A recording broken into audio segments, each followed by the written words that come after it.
Damai sejahtera Allah yang melampaui segala akal, itulah yang memelihara hatimu di dalam Kristus Yesus Tuhan kita. Amin. Shalom, selamat Minggu Trinitatis untuk kita semua. Di Minggu Trinitatis ini yang menjadi topik bagi kita yaitu dibenarkan oleh karena iman. Firman Tuhan dari Galatia pasal 2 ayat 15 sampai 21. Saya akan membacakan untuk kita. Baik Bapak Ibu boleh mengikut dan menyimaknya dalam hati masing-masing. Firman Tuhan dibenarkan oleh karena iman.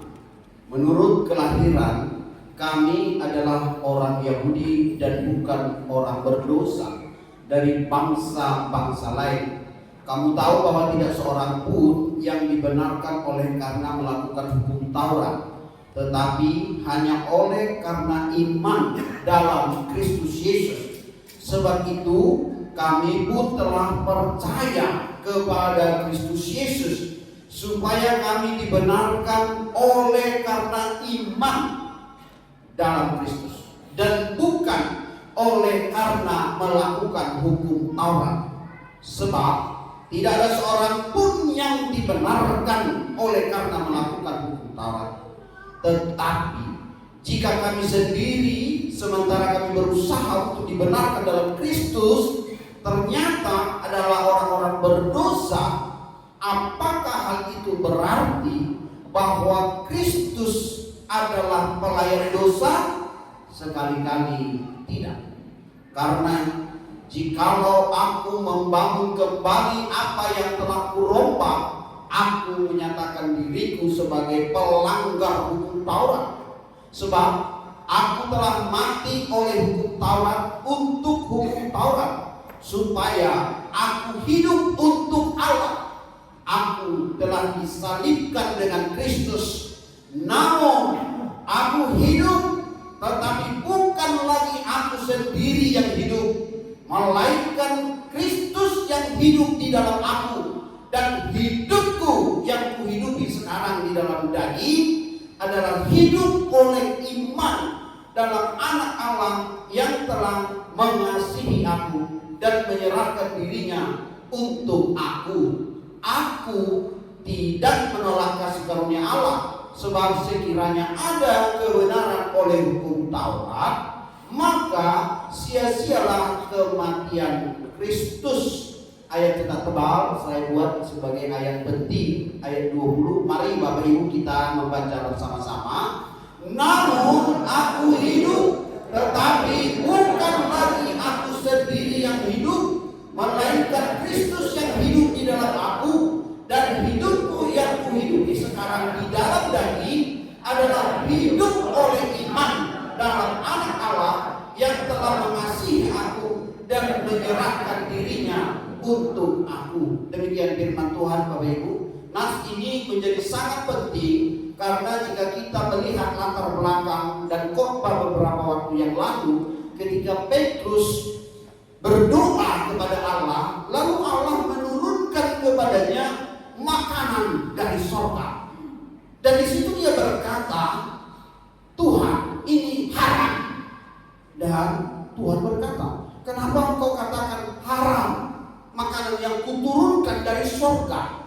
Karena di situ ada makanan-makanan yang bertentangan dengan aturan hukum Taurat Yahudi, sehingga dia menganggap lebih tinggi hukum Taurat daripada perintah Allah. Ini juga menjadi persoalan antara Petrus dan Paulus. Paulus itu ahli hukum Taurat, ahli. Sementara Petrus itu nelayan. Dia tidak tahu tentang hukum Taurat, tetapi dia terlalu taat pada hukum Taurat, menolak perintah Tuhan hanya untuk melakukan hukum Taurat. Ini yang ditentang Paulus. Mungkin ini bisa ditanya pada diri kita sendiri. Siapakah dari antara remaja kami yang bisa menghafal hukum Taurat, 10 hukum Taurat? Boleh berdiri? Atau mungkin bapak-bapak sekalian yang lebih hafal hukum Taurat. Nah ini penting karena apa? Kita boleh menghafal hukum Taurat, tetapi mengerti, bukan menghafal saja, mengerti. Oleh karena itu, pengertian yang dibutuhkan bukan hafalan. Nah, kalau kita sudah mengerti, baru kita tahu apa beda hukum Taurat dalam diri kita dengan apa beda hukum Allah di dalam diri kita. Hukum kasih, ya, mengasihi Allah dan mengasihi sesama. Hukum Taurat melarang orang untuk menolong orang lain pada hari Sabat. Termasuk jika Bapak Ibu akan berangkat ke Israel untuk melangkah dari rumah atau dari hotel penginapan pada hari Sabat, itu dilarang. Naik lift atau turun lift dilarang. Menghidupkan obor atau kita sebutlah untuk masak, ya. Jadi hari Sabat itu tidak ada masak-masak, tidak ada jalan-jalan. Jadi kalau kita ke Israel wisata pada hari Sabat dan Sabtu, kita cuma di kamar saja. Terbuat waktu kita sehari. Itu peraturan. Maka ketika ada orang yang jatuh di pinggir jalan pada hari Sabat, baik imam maupun tokoh-tokoh agama tidak akan menolong. Tidak akan menolong. Bahkan mungkin kalau ibunya jatuh, itu juga tidak ditolong. Karena apa? Melanggar hukum Taurat. Mana lebih tinggi, hukum Taurat atau mengasihi orang tua? Hukum Taurat. Jadi mereka tidak akan melanggar hukum Taurat sekalipun keluarganya, dombanya, kata Yesus, nanti jika domba masuk ke jurang kau tolong enggak? Mereka bilang, kalau enggak ditolong, rugi, mati ya. Terpaksa mereka menolong demi melanggar hukum Taurat. Nah, ini persoalan law, hukum, ya. Mari kita lihat hukum Allah dan hukum Taurat. Next, ya. Dibenarkan oleh karena iman. Surat Galatia dulu, ya. Surat Galatia ditulis oleh Rasul Paulus. Ini ahli Taurat, bahkan membunuh pun dia lakukan demi melakukan hukum Taurat. Stefanus mati dilempari batu, dia ada di situ. Stefanus itu adalah seorang yang penuh roh Allah. Orang penuh roh Allah pun tidak berani. Bahkan Yesus sendiri mereka salib demi hukum Taurat mereka.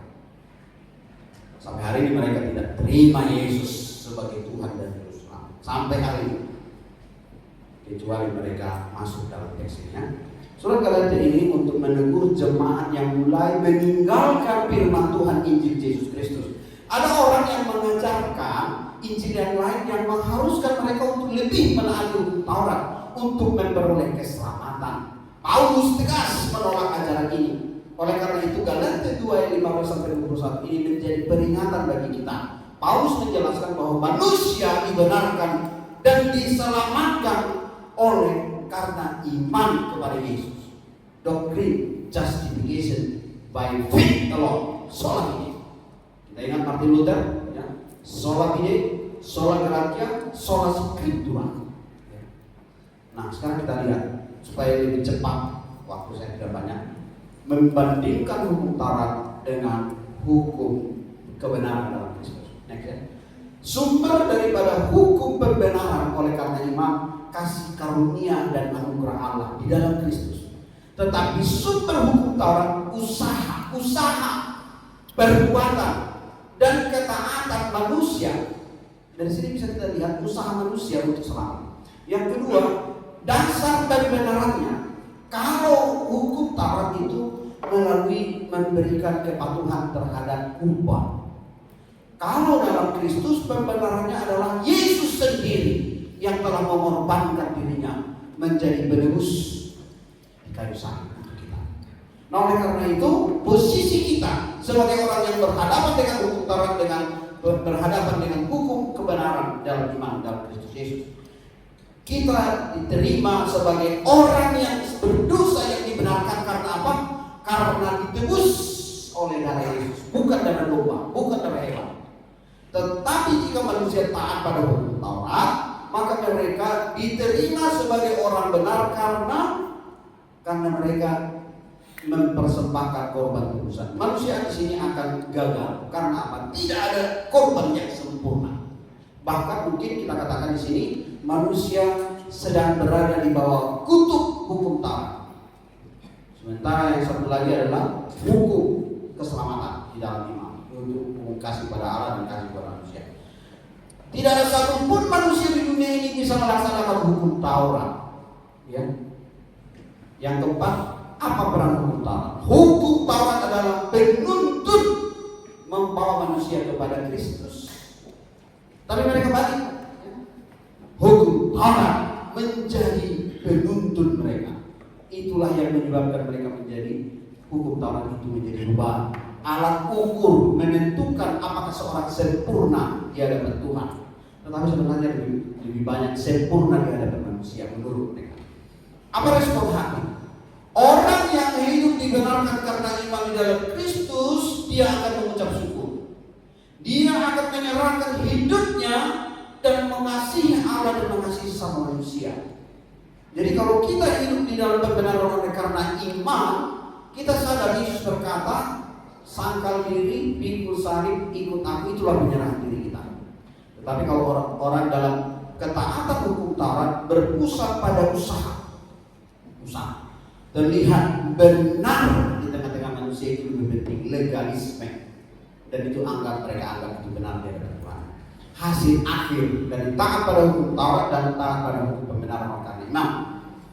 Hasil akhirnya, kalau pembenaran karena iman di dalam Kristus Yesus beroleh keselamatan, damai sejahtera, hidup kekal. Tetapi pembenaran oleh karena melakukan hukum Taurat, maka mereka akan berhadapan dengan kegagalan. Tidak ada seorang pun yang dapat berhasil. Nah, kalau kita melihat Alkitab ini secara sederhana, Perjanjian Lama ini berbicara tentang hukum Taurat. Ya, kalau kita bicara sini Kejadian, Keluaran, Bilangan, Ulangan, itu ada Musa, 2 Musa, 10 Musa, 4 Musa, 5 Musa. Itu hukum Musa. Hukum Musa itu identik dengan hukum Taurat. Baru apa lagi? Ditambahkan dengan hukum-hukum yang dilakukan para nabi-nabi. Ada nabi besar, ada nabi kecil. Lalu kemudian keterangan tambahan, tulisan Salomo. Kita tahu ya, Khotbah, yang Kidung Agung, Amsal, sampai kepada kesaksian bagi terakhir. Itu hukum Taurat. Lalu kemudian Yesus membangun kembali pemahaman yang benar dari hukum yang diinginkan oleh dalam Perjanjian Baru. Tapi sampai hari ini umat Israel lebih condong kepada Perjanjian Lama daripada Perjanjian Baru. Mereka lebih taat pada Perjanjian Lama. Makanya di dalam hukum Perjanjian Lama, mata ganti mata, gigi ganti gigi, nyawa ganti nyawa. Jadi wajar proses perang pembunuhan tidak akan pernah berhenti kalau menggunakan hukum Perjanjian Lama. Kalau hukum Perjanjian Baru, kasihilah musuhmu, berdoalah bagi mereka, berkatilah mereka, karena berkat yang engkau berikan dari kasihmu kepada mereka, maka berkat Tuhan akan melimpah atas hidup. Itu Perjanjian Baru sampai kita Wahyu. Nah, oleh karena itu kalau kita melihat ini ada 3 hal yang besar dalam hukum, karena pengacara dari sini ada hukum moral. Hukum moral itu adalah menyangkut bagaimana kita hidup benar di tengah-tengah dunia ini dan berkenan bagi Tuhan. Yang kedua, hukum sipil, ini perdata dan juga pidana. Ya. Sehingga mengenai perkara tanah, ya, surat menyurat, bahkan juga perkara ahli waris, bahkan juga perkara yang lain, itu dicatat dalam Perjanjian Lama. Kita bisa baca, ya. Apakah seorang perempuan boleh mendapat hak ahli waris? Kalau kita cek dari hukum Perjanjian Lama, mungkin orang Batak mendekati ke sana, ya. Tapi kemudian berkembang bahwa semua sama-sama anak. Dan yang terakhir adalah hukum seremonial ibadah. Orang Israel untuk beribadah itu harus persiapan, nggak bisa asal-asalan. Bahkan persembahannya pun harus dipersiapkan. Kita ingat sida-sida dari Ethiopia, dia rajin datang beribadah ke Yerusalem, tapi dia tidak diizinkan masuk ke bait Allah karena dia bukan orang Israel. Bayangkan, rajin beribadah tapi tidak bisa masuk ke bait Allah. Itulah yang dirobek oleh Yesus ketika Yesus tersalib. Tadi bait suci dirobek oleh Yesus. Karena itu tidak berlaku lagi bagi orang-orang yang mau dibenarkan dalam iman di dalam Kristus Yesus. Jadi pengorbanan Yesus, anak domba Allah, itulah pengorbanan manusia yang sempurna. Karena Yesus Allah Tritunggal itu adalah manusia 100%, lahir di Bethlehem, bahkan menderita mati sampai di salib mati. Ya. Tetapi dialah yang mempersembahkan dirinya. Jadi bukan ditangkap disiksa, bukan. Yesus yang mempersembahkan dirinya untuk menebus dosa manusia. Darahnya tertumpah, tubuhnya terjalin-jalin demi penebusan atas kita.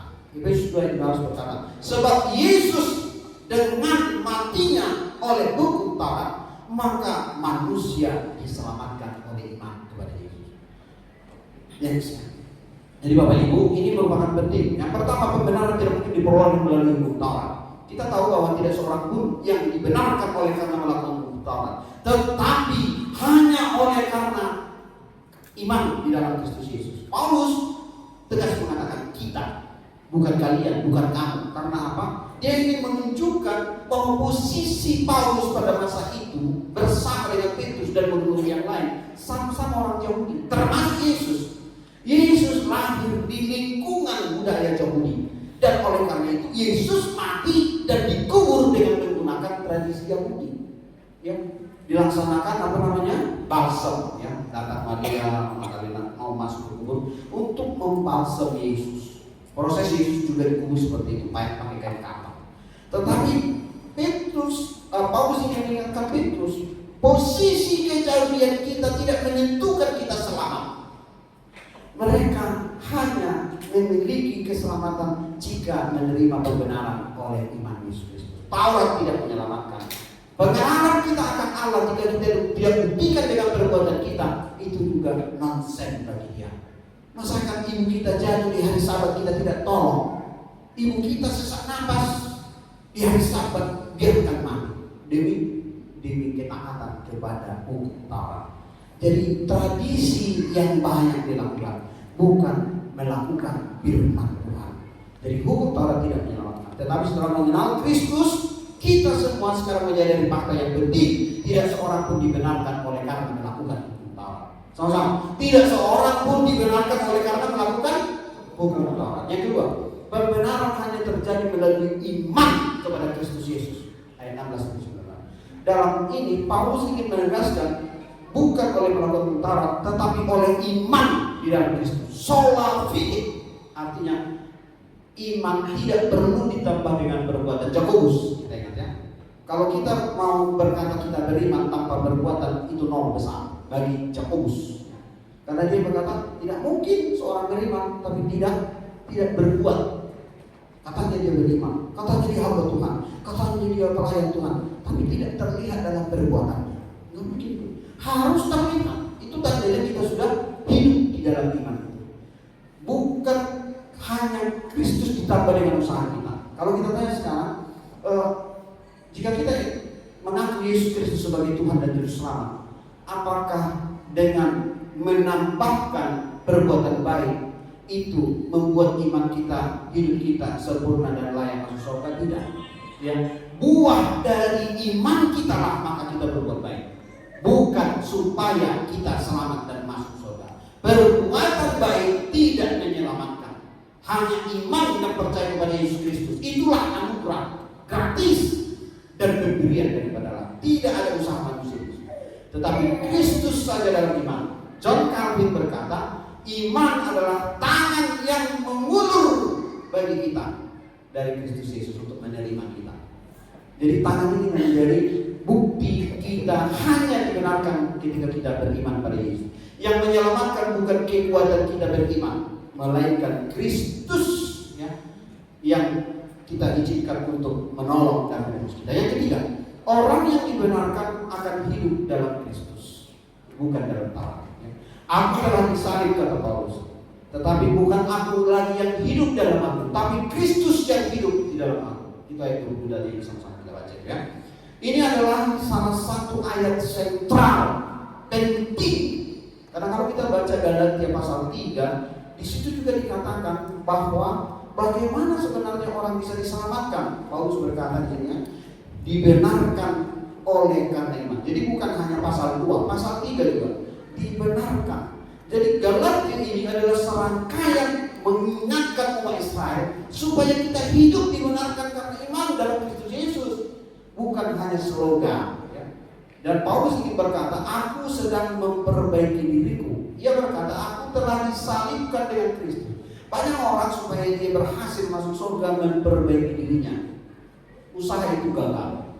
Ketika kita menerima Yesus dan mengizinkan Yesus yang menyucikan segala dosa dan kesalahan kita, lalu kita taat, pikul salib, ikut Yesus, menyangkal diri, disitulah kita beroleh anugerah keselamatan, bukan dengan usaha kita. Semuanya hanya karena kasih karunia Tuhan. Artinya manusia lama kita telah dihukum dan sekarang mati, lalu kemudian bangkit bersama Kristus, dan manusia baru inilah hidup baru dalam Kristus ini. Kita bisa menjadi orang-orang yang dibenarkan. Orang percaya dipersatukan dengan Kristus dalam kematian dan kebangkitannya. Karena itu hidup Kristen bukan sekedar perubahan perilaku. Hidup Kristen adalah Kristus yang bekerja di dalam diriku. Bukan aku lagi yang hidup, tapi Kristus yang hidup di dalam aku. Ya. Itu yang ketiga. Next. Ya, penutup. Dalam penutup ini kita diingatkan bahwa dalam Galatia ini ada 3 poin penting. Yang pertama, kita belajar tidak seorang pun dibenarkan oleh karena perbuatan hukum Taurat atau taat melakukan hukum Taurat. Semua manusia di dunia ini, termasuk mereka orang-orang Yahudi, gagal dalam standar Tuhan karena menurut hukum Taurat mereka menyalibkan Yesus. Gagal sama sekali pola. Yang kedua, manusia dibenarkan olehnya karena iman sola fide kepada Kristus. Keselamatan adalah anugerah Allah yang diterima melalui iman, hanya karena kita percaya Yesus Kristus yang telah menebus kita. Yang ketiga, orang yang dibenarkan akan hidup bagi Kristus. Jadi kalau kita sudah percaya diselamatkan oleh karena iman, dibenarkan dalam Kristus Yesus, mari hidup bersama Kristus. Perbuatan kita, perkataan kita, pikiran kita, bahkan juga tingkah laku kita, semuanya harus kita arahkan untuk memuliakan nama Tuhan. Nah, every apa tadi judulnya? Karena teksnya nggak dikasih. Jadi saya kurang nyimak maksudnya. Tapi yang jelas mereka memuji Tuhan dengan luar biasa. Ya. Demikian juga untuk remaja ya, memuji Tuhan dengan luar biasa. Mereka mengungkapkan kebenaran firman Tuhan bahwa kelas roha bukan nomor 75 ya, bersuka cita ya, betapa bersuka cita di dalam Yesus. Untuk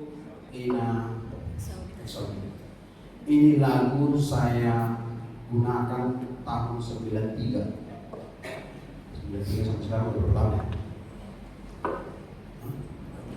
Waktu saya mau sidang ujian di kampus USU. Kenapa lagu ini yang menguatkan saya?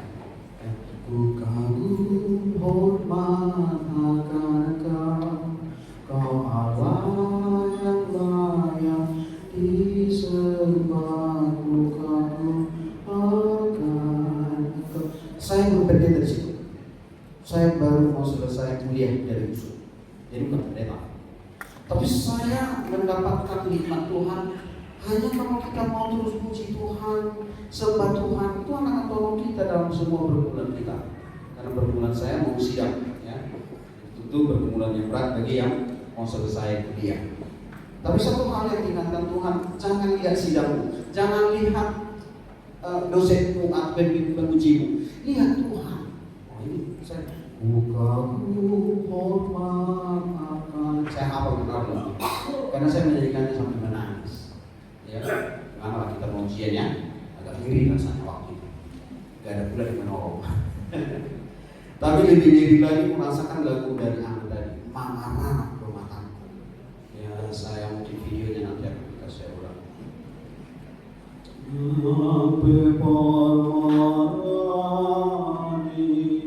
Dau siang terdiki saja ni jauh jaga na terdiki. Yang kedua, ngau luar masuk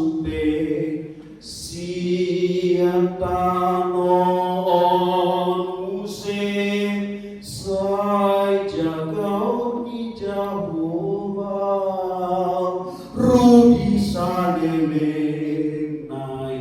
Ini jaminan iman keselamatan.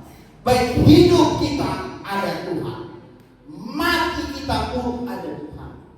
Kita mau mati masuk ke liang kubur nggak masalah, karena ketika kita dipanggil kita keluar dari liang kubur. Saja kau di Jehovah, Rudi salinai. Dibenarkan oleh karena iman. Itu bukan perkara hidup, itu perkara surga. Hidup kekal adalah anugerah. Jangan sia-siakan hidup kita, ya. Untuk para remaja ya, yang habiskan waktumu untuk scroll, ya. Lihat ada cara Tuhan ingin menolongmu.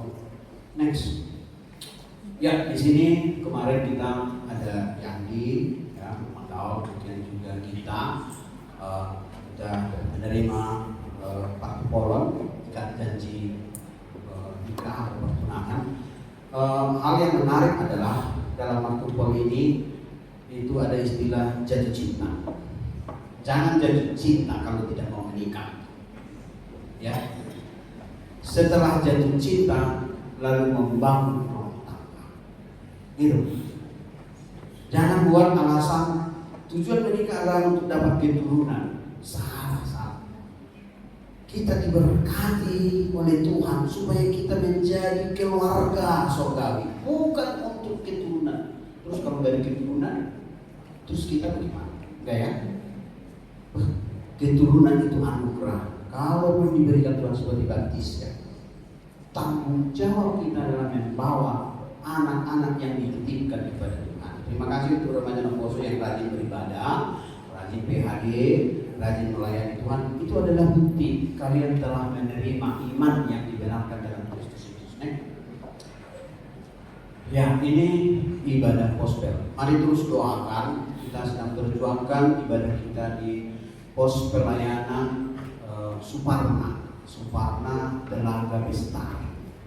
Mungkin akan kita tetapkan nanti tempat ibadah itu di Ruko, karena memang sulit rasanya kalau kita beribadah itu belum ada tempatnya pas. Masih awalnya ya pindah-pindah rumah. Tapi harapan kita doakan Tuhan izinkan. Kita sudah seminggu ini konsen di sana untuk mengajak seluruh saudara-saudara kita yang rindu. Mungkin saya ada rencana khusus dulu melayani anak sekolah minggu di sana. Saya ada rencana kian seperti itu. Semoga waktu kita tidak terlalu padatnya. Next ya. Ini kemarin kita pelayanan bersama keluarga memang sebuah pokok dari diakonia, dari Pak Lado, karena kita sedang mendoakan Inang yang terkasih.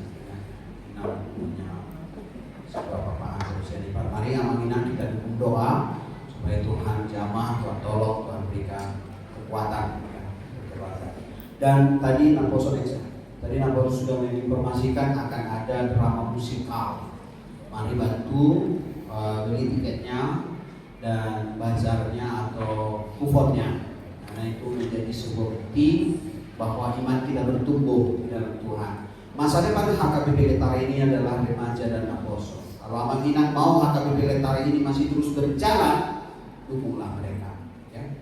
Tapi ya kadang-kadang kita berkata, mahal. Berapalah 100.000 untuk 10 tahun ke depan? Kita invest 10 tahun ke depan 100.000. Jadi artinya itu tidak terlalu besar. Apalagi kalau kita bilang Tuhan, 1 tahun ini izinkan aku untuk mendapatkan lebih dari 100.000. Oh, pasti kasih Tuhan setahun ini lebih dari 100.000. Jadi kita dimauannya.